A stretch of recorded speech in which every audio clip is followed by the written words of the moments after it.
One of the biggest reasons why I do this competition is to push myself to be better.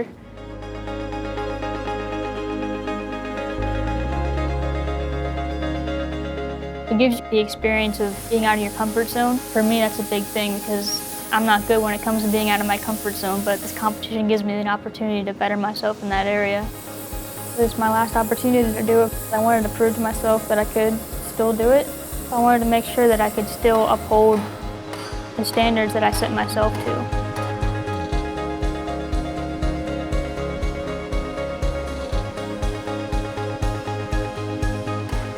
I like the building aspect of it. Start out with nothing and you can make something.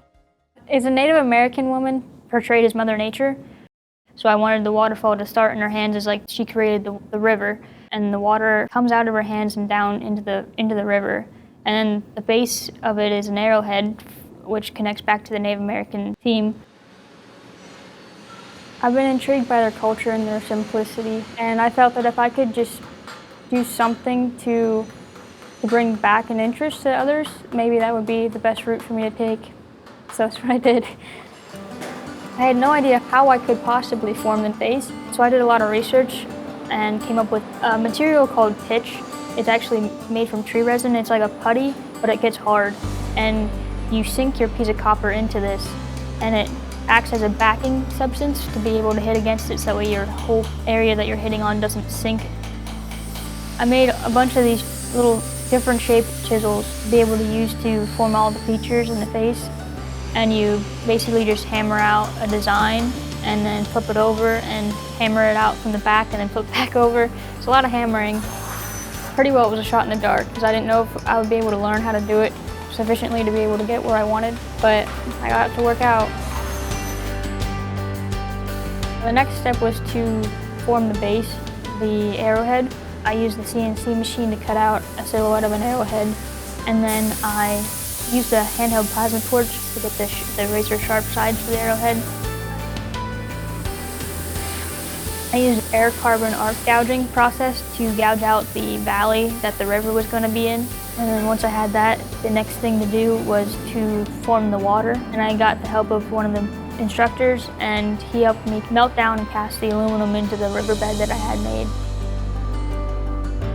The face I had no idea how to attach, so I took a piece of copper tubing welded to the back side of the head, and then I welded the bottom of that tubing to a flat piece of copper that I had holes drilled into. I took that whole mechanism and sent the screws down in each of the holes and then spot welded them on the back side to hold them in place. The rocks were made out of 5/8" steel that I just rough cut with the handheld plasma torch again. The trees were made out of copper wire. I took electrical wiring and stripped it and used the real fine copper wire inside of that to twist together and make the trees. The pine trees are made from tube brushes. They're about 1.5 inches in diameter, and the bristles are all steel. So I just trimmed them up and then heated them up and pressed them down so that way they formed into the shape of a pine tree. I took 1/2 inch copper tubing and cut 3 slits for the hand where the finger would bend, and then bent the copper tubing in the shape that I wanted it to. And then I welded each one of those fingers after they were made onto a piece of 1.5 inch copper tubing that I smashed down to form the shape of the palm. The last step was attaching the hair. And the hair was made out of copper wiring that was out of a welding cable. And I took one of them, cut it open, and unraveled all of the copper wire that was inside of there and used all of that for the hair. There's always something on my sculptures that I find that if I had more time, that I could do better. But as far as it came, with as little knowledge as I had of how I was going to do it from the start, I was really proud of what I had been able to develop. Receiving a gold medal from the Pennsylvania College of Technology, Erin Beaver. I feel relieved, but then also excited knowing that I don't know what's going to happen. A lot of the processes she used here, she had never done before. She had no experience and no idea what it was going to come out like, which takes guts. I have no idea whether I'm going to win or whether I'm not.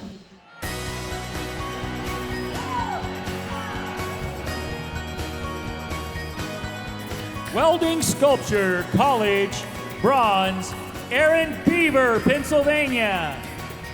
Clap those hands for your welding sculpture champions.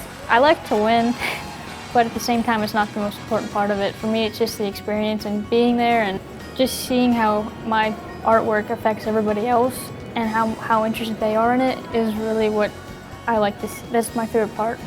My hat is off to her. I did stuff like this for a living for 20 years, nothing on this level.